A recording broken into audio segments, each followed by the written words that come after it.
Desperta, ó tu que dormes, levanta-te dentre os mortos e Cristo te iluminará. Tem alguém dormindo aí? Não, né? Ainda é cedo, né? Se acordou, mas com certeza tem gente dormindo em casa. Mas o sono que o apóstolo Paulo está falando à igreja de Éfeso não é o sono físico, né? O sono biológico que nós precisamos para descansar nosso corpo. É o sono espiritual. É uma igreja dormindo que precisa ser despertada. A igreja, muitas vezes, numa sonolência espiritual. Esse é o tema da nossa mensagem hoje, irmãos. A epístola de Efésios, pelo menos por 6 vezes, o apóstolo Paulo menciona a palavra mistério, né? Tem pentecostal que gosta disso, né? Tudo ele fala, mistério, irmão, mistério, né? Você já conhece alguém que já falou isso para você, né? Aí você fica olhando para a cara dele e não entende nada, isso é um mistério, né? Tudo é mistério. Mas essa é a epístola, ou seja, a carta que Paulo escreveu, que mais fala sobre o mistério. É um tema quase que central dessa carta, quando Paulo fala sobre mistério. Éfeso era uma cidade de classe alta, né? Era gente que tinha dinheiro, né? Tinha um movimento financeiro, padrão financeiro muito alto ali na cidade de Éfeso. Uma cidade cosmopolitana, né? Ou seja, muitos moradores de nações diferentes, 250 mil habitantes aproximadamente naquela cidade, pessoas de todos os lugares. É como São Paulo. Você vai em São Paulo, você tem italiano, tem japonês, tem inglês, tem africano, você tem várias nacionalidades, e Éfeso não era diferente também. Viajantes de todo o Império Romano passavam por ali. Tinha um imenso porto, rodovias eram estratégicas, havia muitas viagens, muito comércio marítimo também ali na cidade de Éfeso. Éfeso era uma cidade espiritual, porém pagã. Paulo fala das guerras espirituais, demônios, potestade nos ares, né? Quando você lê no livro ali, no capítulo 6, principalmente, Paulo está falando que a sua luta, a sua guerra, não é contra carne e sangue, né? Não é contra o teu vizinho, marido, mulher, mas é contra as potestades espirituais, irmãos. A guerra espiritual que a gente fala, que existe, que muitos na sua sonolência não percebem que existe uma guerra espiritual, que você precisa estar vigiando a todo momento, esperto, acordado. Você não pode dormir um momento, irmãos. Existe uma guerra assim espiritual. E Éfeso, essa guerra era muito forte, pela entrada de demônios e pela forma com que a cidade se comportava espiritualmente. A cidade era conhecida como centro de atividades sobrenaturais e paranormais para adoração a Artemis, né, ou Diana, chamada Diana dos Efésios, né, uma deusa que eles cultuavam ali, incluindo ações demoníacas, bruxarias, feitiçaria. Os comerciantes egípcios introduziam adoração a Serapis e a Ísis e fizeram belos templos às divindades. Então, cada nacionalidade, cada povo estrangeiro que ia morar em Éfeso, levava o seu Deus, levava a sua imagem, levava o culto que tinham aos seus demônios, às suas entidades. Então era uma cidade muito mística nessa questão de divindade espiritual. A prosperidade provinha do centro comercial, financeiro, turismo, religioso, por causa dos grandes templos de Artemis, considerado uma das 7 maravilhas do mundo, né? Com 127 colunas. Éfeso era a maior cidade da Ásia Menor. A cidade era corrompida pelo pecado sexual no templo de Artemis. Os marinheiros mantinham relações com as prostitutas, incorporando as espiritualidade. O apóstolo afirma que a igreja lá em Éfeso estava dormindo junto com os mortos. Interessante, irmãos, que em Éfeso houve um avivamento profundo. As pessoas se convertiam, jogavam os seus deuses, né, e queimavam os seus livros de bruxaria, seus pertences, seus talismãs, todo aquele misticismo que aquela igreja tinha, eles jogavam e queimavam. Houve ali um vulto de queima, de destruição, de rompimento no mundo espiritual, um pacto com demônios muito grande. No entanto, a igreja chegou um momento que ela se acomodou. Dizem que em Éfeso chegou a ter 100 mil membros, né? Não sei, É muita coisa, porque 250 mil moradores e ter 100 mil membros é quase a metade da população cristã que se converteu, que deixou a imoralidade, que deixou o culto aos deuses. E Paulo, de repente, está escrevendo, dizendo: vocês estão dormindo numa sonolência, junto com os mortos. Ou seja, aconteceu um comodismo, um sono. No meio do avivamento, ou passou o avivamento, a igreja se acomodou. E é sobre esse assunto que eu queria falar um pouquinho nessa manhã, irmãos. O que leva um cristão a dormir espiritualmente?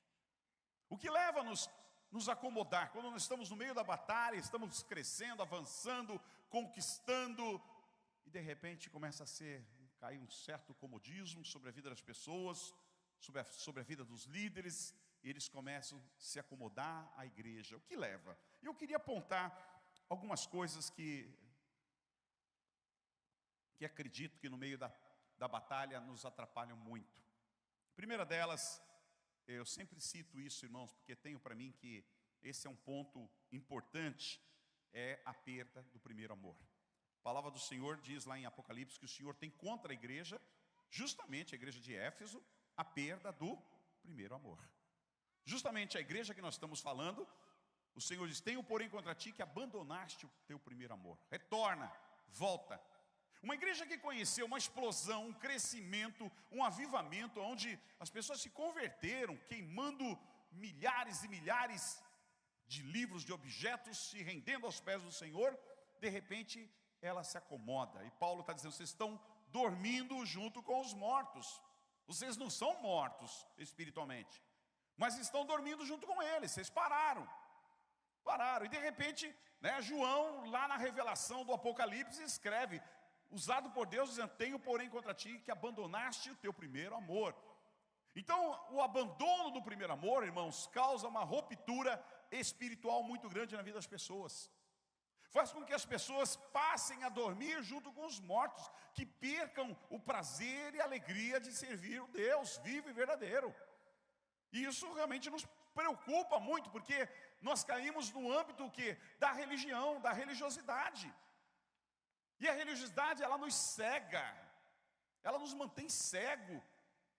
O Brasil, durante muito tempo, eu digo porque eu tive a oportunidade de acompanhar todo esse crescimento. Nasci num lar evangélico, onde os evangélicos no Brasil não chegavam a 2% na época. Uma pouquinha coisa. Ser evangélico era muito raro.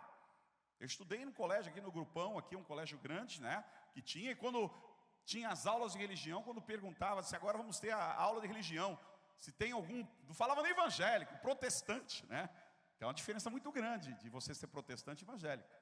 O protestante é seguidor de Lutero, que protestou, que vai completar 500 anos agora do protesto. O batista não veio daquela linha. É bom você saber disso. Se você é batista, tem que saber, o batista não veio daquela linha. Os batistas acreditam que eles nunca tiveram curvados à igreja católica.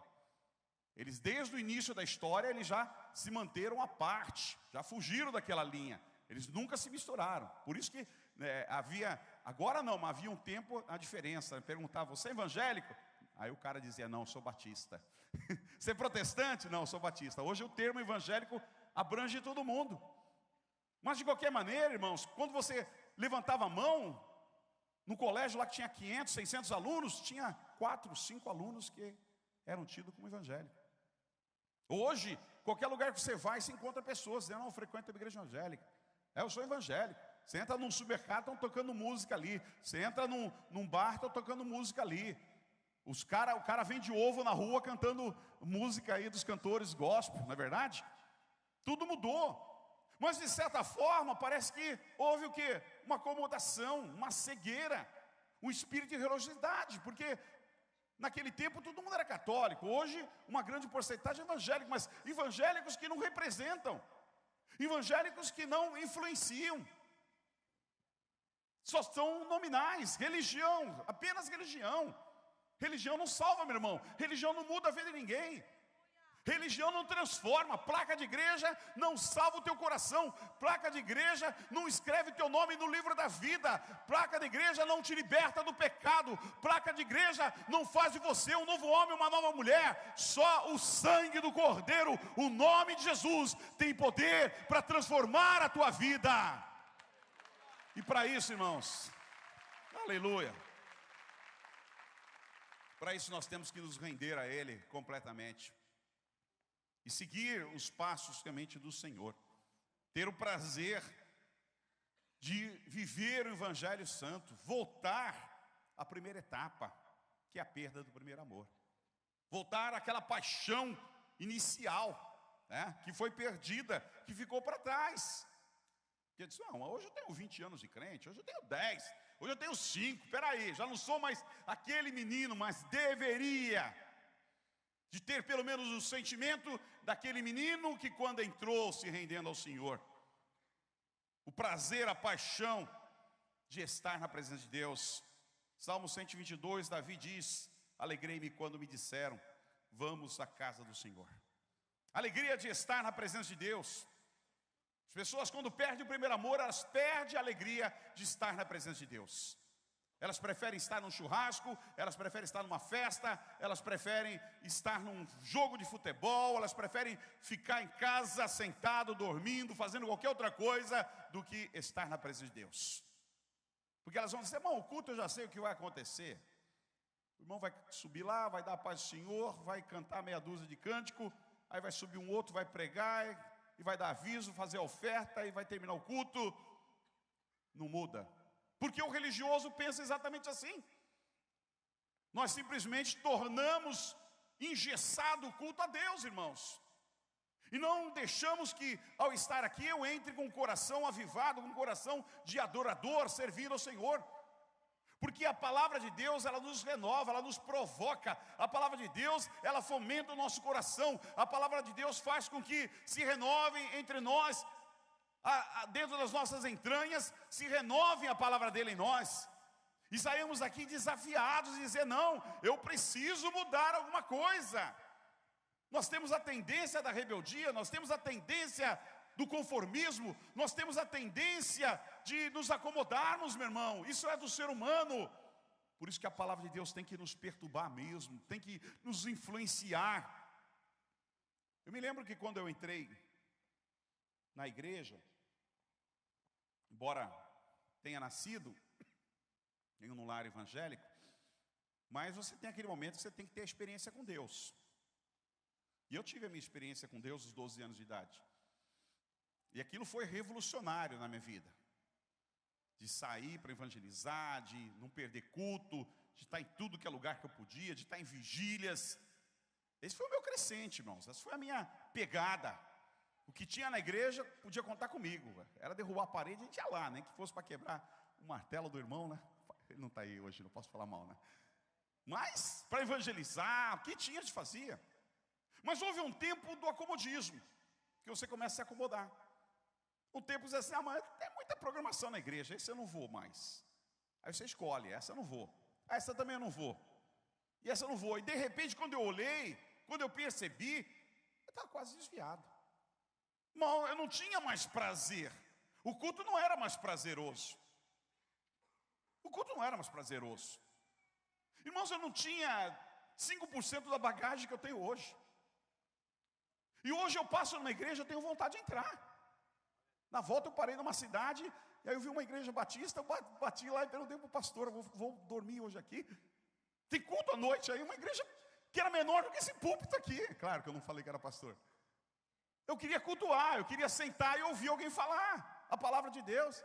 Ele disse, irmão, só amanhã. Eu falei, que pena, amanhã eu estou viajando. Porque há uma provocação no nosso coração, uma sede de poder ser ministrado. Que nós confundimos as coisas, de repente nós queremos ministrar, ser líderes, falar, mas não queremos ser ministrado. E nós somos seres humanos, irmão, nós somos ovelha. Nós somos ovelha, não é porque eu tenho o título, porque eu estou aqui, que eu sou mais do que os irmãos, eu também sou ovelha. Eu também preciso receber de Deus, eu também preciso tomar muitas vezes um puxão de orelha. Preciso que o meu coração seja desafiado a ser rendido diante de Deus, porque eu sou ovelha e posso errar também. Então, Davi dizia: alegrei-me quando me disseram, vamos à casa do Senhor. Prazer de estar na presença de Deus nos faz caminhar.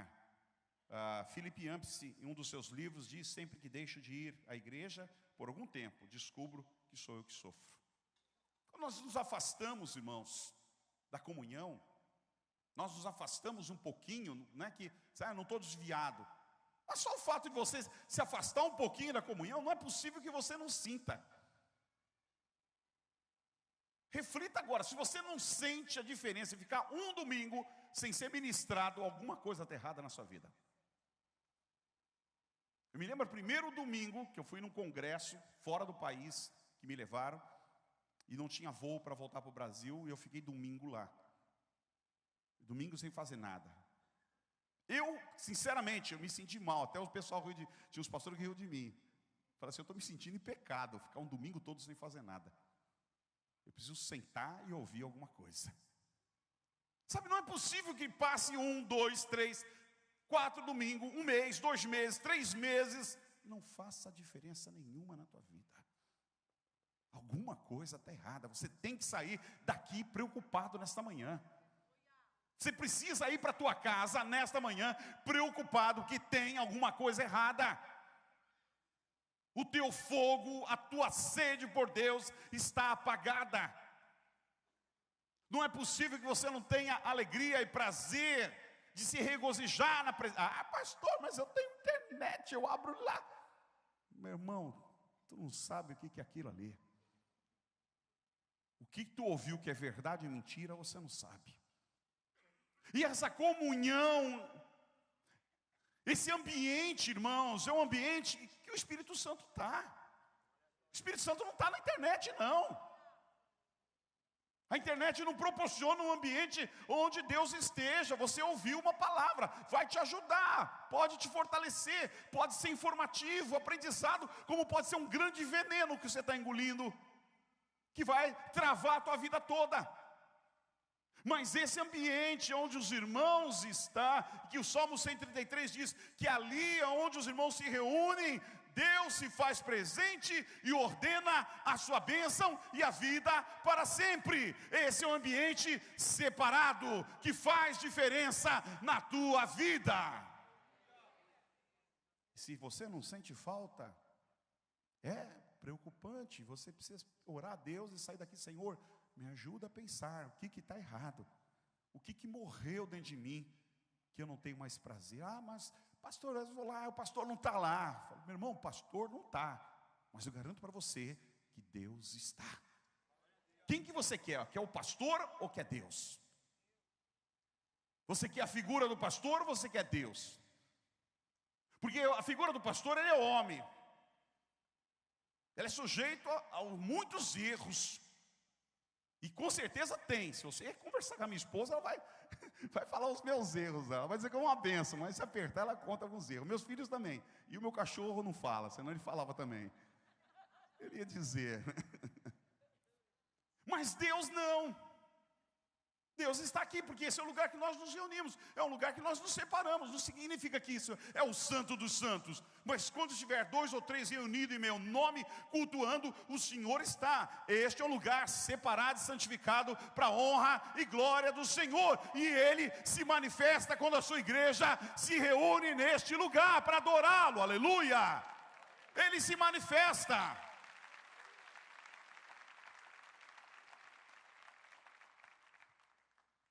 Pessoas perdem o desejo de frequentar, deixam seu ministério. Todos nós temos um ministério diante de Deus, irmãos. Todos nós fomos chamados para servir. Salmo 100 diz: servir ao Senhor com alegria, com prazer. O servir não pode ser um peso. Se o teu serviço na obra de Deus está sendo um peso, reflete, ora a Deus: Senhor, não pode ser um peso. Eu gosto de pregar, irmãos, não é prioridade para mim pregar. Eu gosto mais de orar. Eu gosto mais de sentar aí e adorar a Deus. eu gosto mais de ouvir. Mas eu acabo mais pregando. E eu tenho quase todo domingo, toda quinta e sexta, e às vezes a terça, e às vezes um outro dia eu estou pregando, quarta. Mas eu gostaria de ouvir mais. Mas as pessoas deixam o seu ministério. Todos nós temos um ministério para servir. Quando nós perdemos esse primeiro amor, a gente fica sem força. A gente não quer mais servir no ministério. Tudo é pesado. Tudo é pesado. Aí quando começa a ficar peso para mim, eu começo a orar. Deus, eu não quero pregar com peso. Eu não quero ir para uma igreja, saber que eu tenho que cumprir a obrigação, porque eu pus na agenda e falei que eu ia, e agora está sendo um peso. Não pode ser assim. A tua obra tem que ser prazerosa. Tem que ser prazerosa. Deixar de frequentar as células. Puxa, quantas pessoas deixaram? Por quê? Está pesado? Não, meu irmão. Você tem que orar a Deus, Senhor, por que isso está pesado? Não pode ser pesado. Eu tenho que fazer aquele ambiente um ambiente prazeroso, gostoso, porque é a minha família. A igreja, a gente fala isso, a igreja é grande, nós nos conhecemos todos. Então aqui é o culto de ajuntamento, é o culto de honra ao Senhor, de adoração ao Senhor. Mas as células é aquele momento onde eu tenho a comunhão com meus irmãos. É um momento que a gente pode falar, pode expressar. O culto não dá para todo mundo falar, mas nas células você fala, você pede oração, você chora, você abraça, você ri. Toma um cafezinho no final, né? Então é um momento diferente, é um outro braço para ajudar o ministério da igreja. Não deixe de frequentar. Parou de evangelizar. Esse é outro fragmento. Perdeu o primeiro amor, você não tem mais vontade de falar de Jesus. Perde a paixão de falar o nome de Jesus. Andava com folheto, não anda mais. Vou mandar fazer uns folhetos e uns convites bem especiais. Para quem quiser, está sempre no bolso. Você parar alguém e falar de Jesus para ele. Evangelizá-lo. Convidar ele para ir para uma igreja. Não tem uma igreja, convida para ir para uma outra igreja. Sabe, irmãos, isso que faz a diferença é evangelismo. É falar de Jesus. Agora, se você está vazio, você vai falar do quê? Você não fala. Isso é um ponto, com certeza, forte para dizer que o teu amor foi embora. Não há mais paixão pelas vidas. As pessoas estão padecendo, as pessoas estão cada vez mais enroladas na vida. Lá em Vitória, os irmãos estão falando que um alto índice de suicídio. Porque uma parte daquela cidade as pessoas talvez são bem-sucedidas. Casas bonitas, prédios bonitos. As pessoas têm as coisas, mas não têm Deus. Japão é um dos lugares que tem um alto índice de suicídio. As pessoas se matam. É um país quase que perfeito. São super disciplinados. Tudo funciona. Lugar limpo. Lugar limpo. Temos muito que aprender com a cultura deles. É uma aula, mas estão se matando. Quantas pessoas não estão no seu lado que não têm vontade de se matar? Que perderam o propósito da vida? Quantas pessoas que você trabalha, ou que são teus vizinhos, pessoas que você conhece, ou que passam na tua frente, que perderam a vontade de viver, que estão deprimidas, que precisam talvez de uma oração, de uma palavra. Nós não temos mais esse desejo de evangelizar. Perdemos o primeiro amor, irmãos. Perdemos a pureza. Para mim, essa é uma das coisas mais importantes. É quando a igreja perde a pureza, não é mais pura. A malícia toma conta. O coração é desconfiado. Olha para o irmão e não sei não. Aí olha para o pregador aqui e começa a julgar também, dizer Sabe o que é isso? É perca da pureza. A igreja não está mais pura. A palavra do Senhor diz lá em Hebreus 12:15: cuide que ninguém se exclua da graça de Deus, que nenhuma raiz de amargura brote e cause perturbação, contaminando a muitos. A contaminação, irmãos, acaba com a pureza dentro da igreja. O julgamento acaba com a pureza dentro da igreja. A graça, você acaba sendo excluído da graça, que é o favor de Deus, que é a bondade de Deus. Quando nós julgamos uns aos outros, nós temos que orar uns pelos outros, amar uns pelos outros. Cada vida é preciosa para Deus. Não tem uma vida mais preciosa do que a outra. Todas as pessoas são preciosas para Deus. Jesus não morreu por um grupo, Jesus morreu por todos, aleluia. Jesus não veio ao mundo por um grupo específico, Ele veio ao mundo para salvar a humanidade. Então ore pelas pessoas, vigie os lábios, vigie os olhos, vigie o coração, irmãos, para que não se perca a pureza. No jardim do Éden, homem e mulher viviam a pureza de Deus. Lá em Gênesis 3, 4 e 6, diz que então a serpente disse à mulher: certamente não morrerás, porque Deus sabe que no dia em que dele comerdes, abrirão os vossos olhos, e sereis como Deus, sabendo o bem e o mal. E vendo a mulher que aquela árvore era boa para comer, e agradável aos olhos, a árvore desejável para dar o entendimento, tomou do seu fruto e comeu, e deu também ao seu marido. Repare que era a pureza que existia ali no paraíso. O nome já diz, paraíso. Meu irmão, Deus cuidava, diz que Deus passava todas as tardes numa visitação, na virada do dia para visitá-los. Tem coisa mais bela do que isso? O casal ser visitado pela presença de Deus todos os dias, renovado todos os dias, comida de graça, já pensou? Não precisava acordar 5 horas, 4 horas da manhã para trabalhar, para pegar fila de ônibus, para pegar metrô, como alguns vão para São Paulo, não é verdade? Não precisava fazer hora extra no feriado, não tinha que ouvir graça do patrão, nem humilhação dos outros, tinha onde morar, tinha o que comer,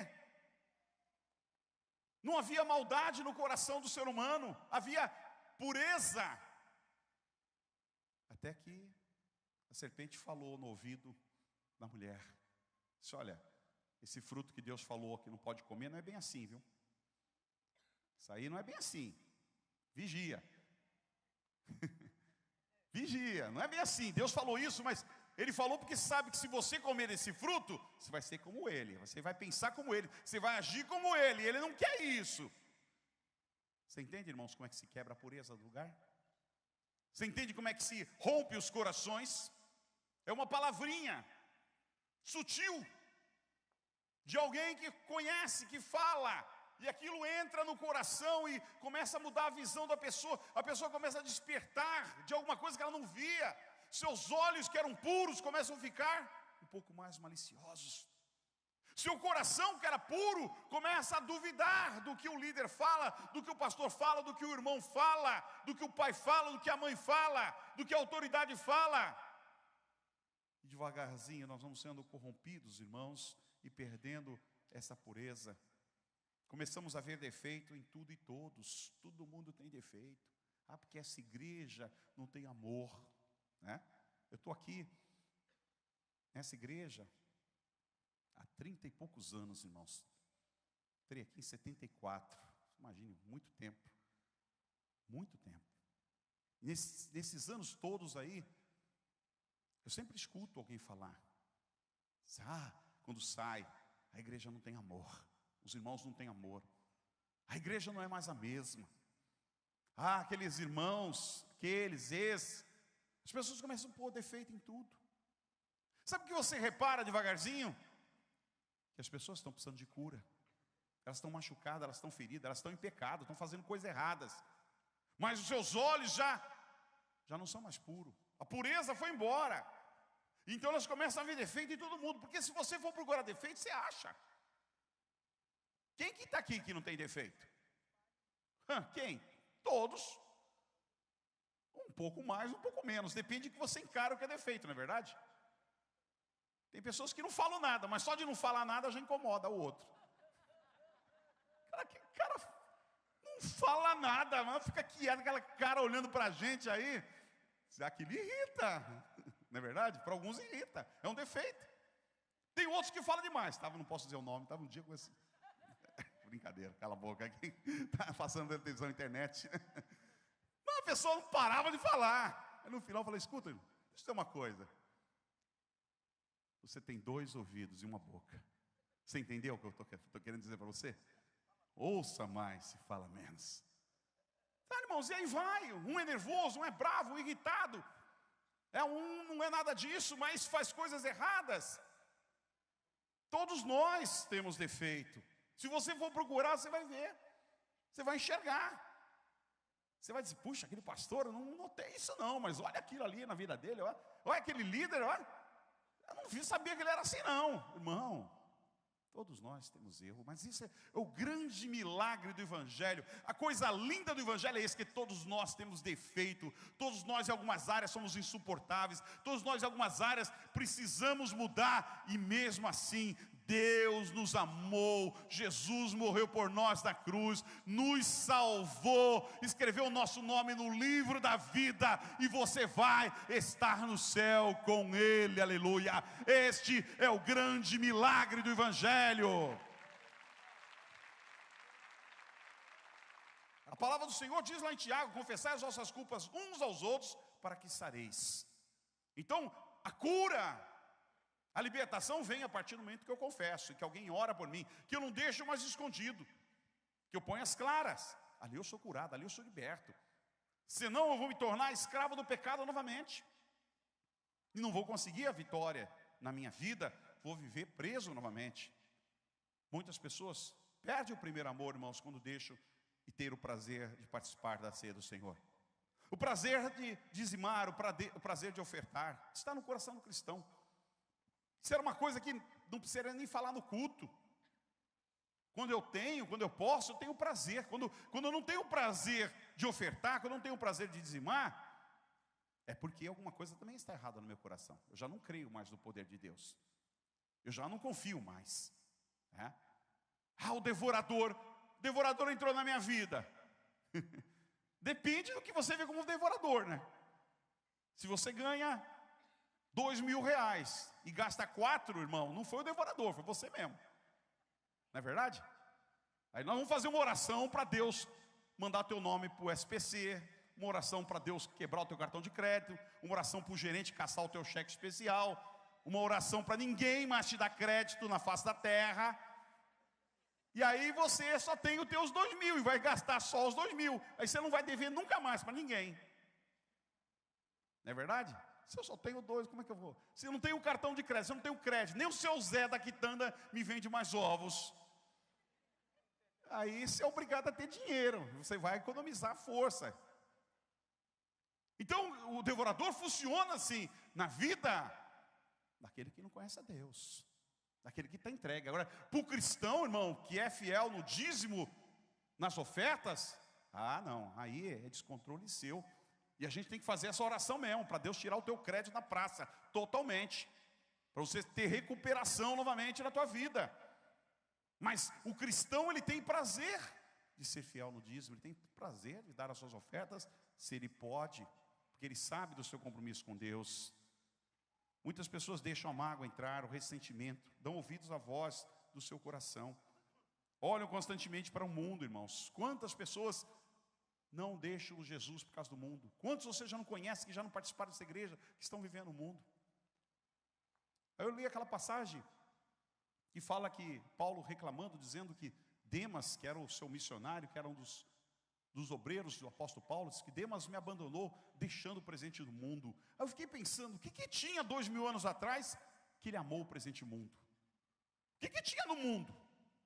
Aí hoje tu olha, não, o mundo tem balada, o mundo tem isso, tem aquilo, o mundo é colorido, o mundo... Mas e há 2.000 anos atrás, que nem cinema tinha? E Paulo escreveu, Demas, meu cooperador, me abandonou, amando o presente mundo. Porque o mundo sempre foi atrativo para as pessoas. A Bíblia fala que o mundo jaz o maligno. Que quem ama o mundo, o amor do Pai não está nele. Que o mundo é inimigo de Deus. Que não tem como ser amigo do mundo e ser amigo de Deus. Então precisamos vigiar o nosso coração para não sermos levados pelo mundo, irmãos. Isso esfria. O amor pela obra, o amor pelo Senhor vai se abatendo a cada momento, não tenha dúvida. A palavra diz, tenho contra você, porém que você tenha abandonado o seu primeiro amor. Lembre-se de onde caiu, arrepende-se.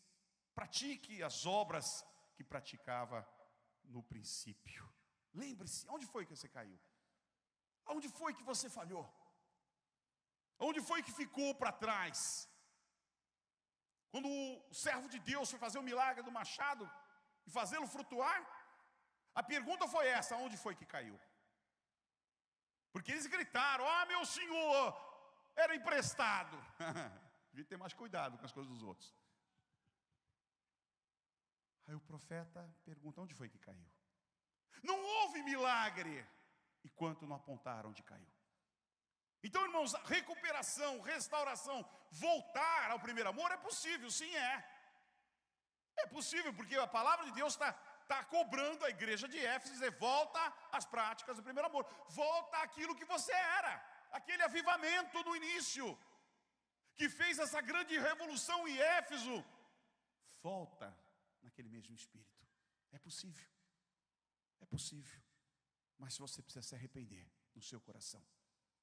Precisa reconhecer aonde foi que você caiu, aonde que entrou o negocinho, aonde você perdeu a tua pureza, aonde você perdeu aquela devoção, aquela paixão que você tinha pelo Senhor.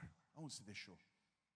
Que foi, que palavra que você ouviu, que gesto que se passou, que fez com que você deixaste de lado aquilo que Deus começou, a grande obra que Deus começou na sua vida, que ficou estacionada em algum lugar. Volta enquanto é tempo, irmãos. Volta enquanto é tempo. Arrepende-te, como diz a palavra, e volta à prática das primeiras obras. Amém, queridos? Eu quero orar com você nesta manhã, em nome de Jesus. Feche seus olhos. Aleluia. Aleluia, Pai. Glória a teu nome. Oh, Espírito Santo. O Senhor é bom. O Senhor é bom, Deus. Não nos deixe em nenhum momento confundidos, Senhor. Oh, Espírito Santo. Ministre em nosso coração aqui, Senhor. Seja esta uma manhã de ministração na nossa alma, Deus. De ministração no nosso coração. A pergunta é essa, Senhor: onde foi que caímos? Onde foi que nós deixamos esse grande amor que o Senhor derramou no nosso coração? Esse amor, essa paixão que Davi tinha, que Daniel colocou a sua vida à disposição para perdê-la porque te amava, Senhor. Oh Deus, esse amor que fez com que Moisés deixasse todo o reino do Egito, toda a riqueza do Egito, toda a cultura do Egito, ele repudiou, porque ele conheceu esse amor, Pai.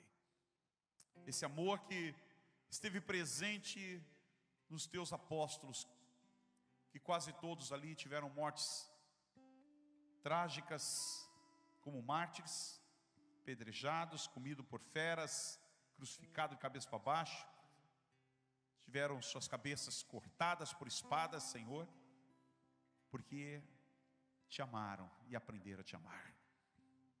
Onde foi que nós deixamos o nosso amor verdadeiro, Pai? Aleluia. Glória a Deus. Eu quero te convidar a ficar de pé no teu lugar. Nós vamos fechar os nossos olhos. O irmão vai cantar esse louvor. Depois eu quero te convidar a colocar a mão no teu coração e falar para Deus no teu lugar, aonde foi que você caiu, onde você deixou o teu amor. Por que você está dormindo? Por que está acomodado? Por que está conformado com esse mundo? Oh, meu Deus. Aleluia. Não há nada igual, não há nada melhor a que se compara. Aleluia. A esperança viva. Tua presença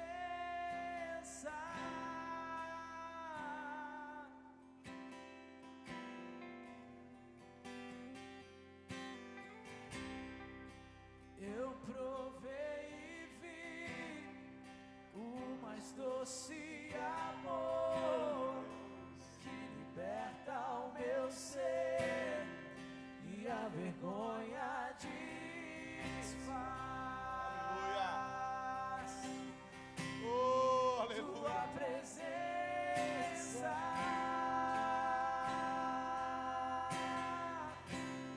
Abre o teu coração nessa manhã. Santo Espírito, és bem-vindo aqui. Vem inundar, encher esse lugar. É o desejo do meu coração sermos inundados por tua glória, Senhor.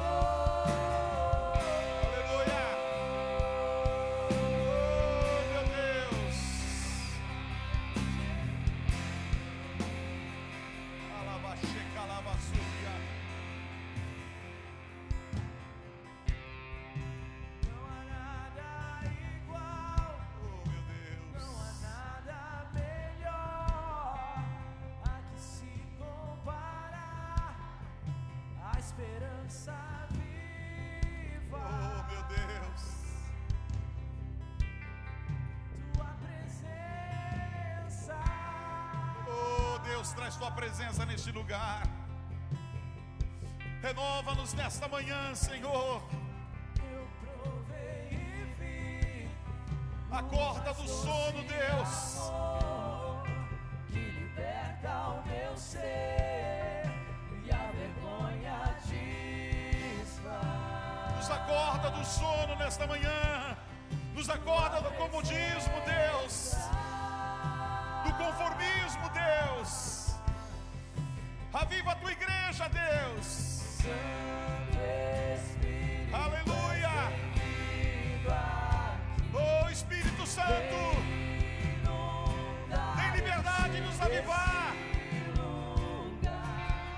É o desejo do meu coração. Aleluia. Sermos inundados por tua glória, Senhor. Santo Levante as tuas mãos e clame a Ele. Abra a tua boca agora nessa manhã. Peça o avivamento de Deus. Peça uma renovação de Deus na tua vida. é o desejo do meu coração. Sermos inundados por tua glória, Senhor. Oh, meu Deus, que o Senhor nos avive. Que o Senhor nos tire do comodismo, Senhor, do conformismo. Que os nossos olhos espirituais se abram. Que não tenhamos uma igreja aqui em São Vicente dormindo, Senhor, acomodada, mas que seja uma igreja que ame, Deus. Uma igreja que se mobilize. Uma igreja preocupada com as vidas. Uma igreja preocupada com o país. Oh Deus, uma igreja que te conheça, que tenha relacionamento com o Senhor. Uma igreja que volte a te amar como amava no início. Muito obrigado, Senhor. Que nesta manhã o Senhor recupere nosso coração, recupere, restaure nosso amor, faça toda a diferença na nossa vida. Que aqueles que entraram acomodados, que entraram aqui conformados, Senhor, que não sentem nada, que estão anestesiados na sua alma, sem sensibilidade no seu coração, saiam daqui preocupados, orando, buscando a tua face, pedindo um renovo, pedindo uma restauração, pedindo uma palavra de Deus. Nós abençoamos a todos nesta manhã, em nome de Jesus. Aleluia. Tua glória e bondade. Vamos provar o quão real é tua presença. Vamos provar da tua glória e bondade. Vamos provar o quão real é tua presença. Vamos provar da tua glória e bondade.